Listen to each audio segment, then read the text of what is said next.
9988 대한민국 중소기업을 응원합니다. 안녕하세요. 웰스기업연구소 스튜디오에 오신 여러분을 환영합니다. 2023년 정기주주총회 준비하고 계시죠?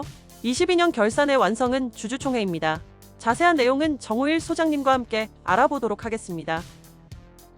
9988 대한민국 중소기업을 응원합니다. 안녕하세요. 웰스기업연구소 정우일 소장입니다. 자, 이제 어느덧 3월도 다 갔습니다. 3월이 다 간다는 얘기는 아마 이번 주는 우리 중소기업 대표님들께서 특히 12월 결산법인인 대표님들은 아무래도 법인세 신고 납부 때문에 정신이 없을 텐데요. 자, 그러면 우리 법인세 신고 납부하는 것도 중요하지만 주식회사인 법인에서 하나 해야 될 것이 또 있습니다. 그것은 바로 정기주주총회인데요. 오늘은 정기주주총회에 대해서 알아보도록 하겠습니다. 잠시 후에 시작할게요. 네, 정기주주총회는요. 네, 말 그대로 주식회사에서 매년 정기적으로 해야 되는 주주총회입니다. 그러면 주주총회는 언제 해야 되느냐? 네, 바로 이 상법 365조에 따르면 이렇게 나와 있네요. 정기주주총회는 매년 1회 이상 일정한 시기에 이를 소집해야 된다. 그리고 결산기가 만약에 1년에 2회면 2회 해야 된다. 즉 다시 말하면 정기주주총회는 결산기에 따라서 한 번은 해야 되는데, 그럼 정기주주총회에서 뭘 하느냐? 세 가지를 합니다. 첫 번째가 재무제표를 승인을 하고요. 두 번째가 올해 이제 결산을 하고 나서 이제 이런 느낌이에요. 주주가 이제 임원들에게 위임을 해줬죠. 경영을. 그럼 이제 임원들이 경영을 하다가 올해 성과가 이렇게 났습니다. 라는 걸 재무제표로 승인을 한 거고, 그럼 주주 입장에선 투자자인데 이 투자자가 이만큼 투자를 했으니까 회사 이익이 얼마큼 났지? 그럼 이 이익의 일부를 내가 가져갈까 말까? 이런 것들을 결정한다는 거죠. 그 다음에 세 번째는 이제 다시 경영진으로 돌아와서 당신들 이렇게 수고했는데 내년은 수고 계속 해주고 얼마를 한도 내에서 보수를 책정해서 쓰세요. 이런 걸 결정하는 게 사실은 정기주주총회입니다. 그리고 가만히 보게 되면 우리 대표님들이 정기주주총회를 형식을 빌렸건 형식을 빌리지 않건 간에 항상 고민했던 것들, 이제 할까 말까 고민했던 것들을 실제로 형식적으로 갖춰놓는다라고 볼 수가 있죠. 그래서 정기주주총회는 형식적으로 일을 하는 게 중요하다라고 좀 말씀을 드리고 싶고요.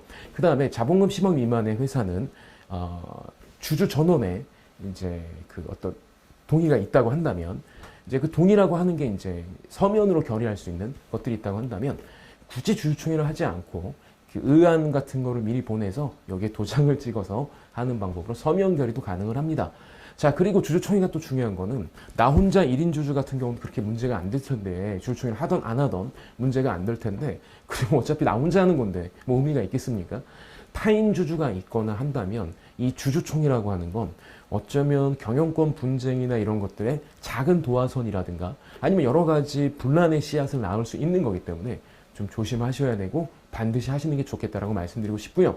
그 다음에 정관에 주주총회에 대한 서술이나 주주총회에 대한 결의 방식이나 아니면 일반 결의, 특별 결의 등등에 대한 내용들이 잘 정비가 되어 있는지도 한번 확인하실 필요가 있습니다. 자, 그러면 이렇게 주주총회 같은 경우에 대해서 좀 더 알아야 될 내용들 한번 저랑 같이 보도록 하죠. 자, 주주총회의 가장 큰 역할은 상법 제449조, 450조에 나오는 내용들입니다. 즉 재무제표의 승인이죠. 근데 이게 뭐랑 연관이 되어 있냐면 이사의 의무와 연관이 되어 있습니다. 자, 이사는 상법 449조에 따르면 결산할 때 이 승인해야 되는 재무제표에 관한 서류들을 정기총회에 제출해서 그 승인을 요구해야 되고요. 그 다음에 여기서 이제 승인을 얻을 때는 이제 뭐 대차대조표를 공고하거나 뭐 이런 작업들을 하게 되는데 450조에 보게 되면 정기총회에서 예를 들어서 이제 그 재무제표를 승인을 했다. 그리고 2년 내에 여기에 대한 다른 견의가 없다고 한다면 회사는 이사와 감사의 책임을 묻지 않는다. 즉 다시 말하면 이사나 감사는 여기에 대한 책임을 다 한다라고 볼 수가 있는 거죠. 근데 뭐 예를 들어서 부정행위에 대해서는 그러지 아니한데 이 말은 뭐냐면 이사의 의무 중에 하나가 이제 정기주주총회에 재무제표 승인을 구하는 거다라고 볼 수 있는데, 예를 들어서 타인 주주가 있거나 동업관계라고 한다면 당연히 이렇지 않겠어요? 뭐 동업자가 그냥 쩐주의 역할만 한다. 그리고 뭐 제가 예를 들어서 그냥 일도 한다라고 하면 당연히 제가 썼던 돈 뭐 이런 것들에 대한 승인을 구하거나 이런 절차가 필요하지 않겠습니까? 그게 바로 정기주주총회라고 하시면 되겠죠. 그러면 그런 절차를 하지 않았다라고 한다면 이건 이사와 감사의 책임에 대한 부분이기 때문에 당연히 이사의 책임을 다하지 않은 거라고 볼 수 있고, 그렇다고 한다면 이사 해임 해소를 걸 수도 있는 어떤 팩트가 되는 거죠.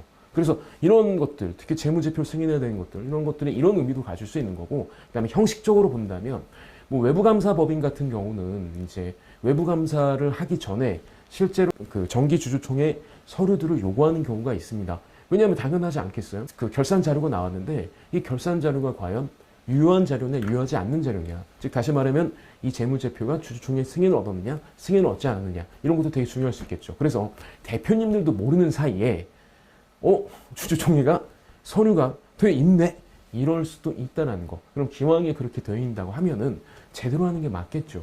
그렇지 않겠습니까? 그 다음에 각종 법인세 신고 서류나 법인세 뭐 프로세스를 안내하는 책자들을 보게 되면 가장 먼저 재무제표 확정이라는 게 나오죠. 그럼 재무제표 확정이라는 게 뭐겠습니까? 바로 주주총회에서 승인하는 거다라고 볼 수가 있겠습니다. 자, 그러면 이제 이렇게 중요한 주주총회, 재무제표 승인 이런 것도 중요하지만 사실 더 중요한 게 있죠. 주주는 투자자입니다. 그럼 투자자 입장에서 뭘 원하겠죠? 네, 이익금을 원하겠죠. 그런 이익 배당을 결정할 수 있는 게 주주총회입니다. 물론 정관에 이제 우리가 이제 감사 보고서나 이런 것들, 뭐 그다음에 뭐 우리가 재무제표 승인을 이제 뭐 외부 감사 기관에 해서 뭐 할 수 있다라고 되어 있다고 한다면 이사회에서도 배당을 할 수 있습니다만 일반적으로 주주총회에서 배당을 결의하게 됩니다. 그런데 이렇게 돼 있다고 한번 가정을 해보죠. 가족기업이고요.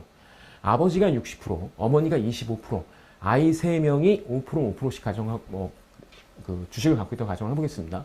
이 경우에 회사의 이익이 괜찮아서 1억 정도를 주주에게 배당하겠다고 한다면 무슨 일이 벌어지냐면, 우리가 2년 전까지는 초불균등 배당이라고 하죠. 소수 주주에게 배당을 몰아줘도 이 상증법상 정하는 범위에 해당하지 않으면 이제 증여로 해당하지 않았는데 이 조건이 타이트해졌죠. 그래서 이제 초과 배당을 하게 되면 바로 증여가 이제 되는 이런 현상이 벌어졌는데, 그러다 보니까 지금 자녀가 소수 주주 지분을 갖고 있다고 한다면 솔직히 배당을 해봤자 별 이득이 없어요. 왜냐하면 이런 경우 한번 보세요. 1억 배당했다. 아버지 대표이사 본인이 가져간 게 6천만 원이에요. 그 다음에 배우자가 가져가는 게 2,500만 원이고 아이들은 꼴랑 500만 원 가는 거죠. 아이들 500만 원 주려고 대표이사가 6천만 원을 가져간다? 그리고 거기에 대한 세금을 낸다? 아, 이건 또 그렇죠. 그러니까 효율적이지가 않죠. 그 다음에 여기서 끝나면 다행인데 이제 작년부터 시행됐던 건강보험료 2단계죠. 그러니까 소득주도의 건강보험료 2단계가 시행이 되면서 이렇게 바뀌었습니다. 자, 과거에는 솔직히 이랬거든요. 소득 기준으로 이제 보수외, 그러니까 직장 가입자가 보수외 3,400만 원의 다른 종합소득이 있으면 이제 그때는 그 보수 총액에 따른 건강보험료 플러스 소득월액에 따른 건강보험료를 11월부터 그 다음에 10월까지 1년간 부과를 하게 되는데, 이 기준이 2단계가 시행되면서 종합소득 2천만 원 기준으로 내려간 거죠. 그러면 이 6천만 원의 배당을 받게 된다고 한다면 뭐까지 문제가 되는 겁니까? 네, 건강보험료 부담까지 상당히 늘어나게 되는 거죠. 그래서 이 건강보험에 대한 부분들이, 특히 건강보험에 대한 어떤 뭐 준조세라고 했을 때 이 과세 체계가, 징수하는 체계가 허들이 상당히 낮아졌기 때문에 과거에 비해서 그 급여나 보수의 다른 소득이 많아지게 된다면 건강보험 부담액은 더블로 클 수밖에 없다, 이렇게 보시면 됩니다. 1억의 다른 종합소득이 있으면 그 전년 기준으로는 약 월 80에서 90만 원 정도의 보험료가 책정이 됐거든요. 그 연간하게 되면 얼마예요? 거의 1,000만 원 돈이죠.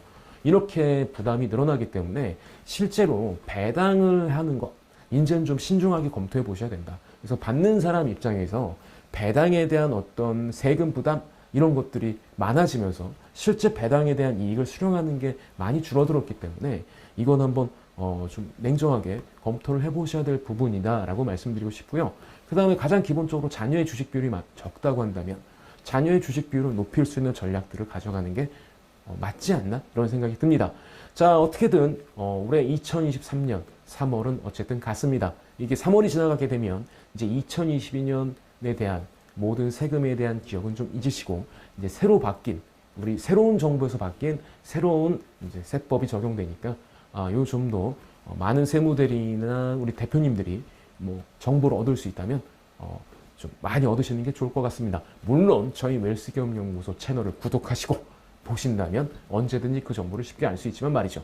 자, 언제든지 상담을 원하시면 네, 저희 자세히란에 저희 설명란에 전화번호가 있으니까 언제든지 전화 또는 이메일 부탁드리고요.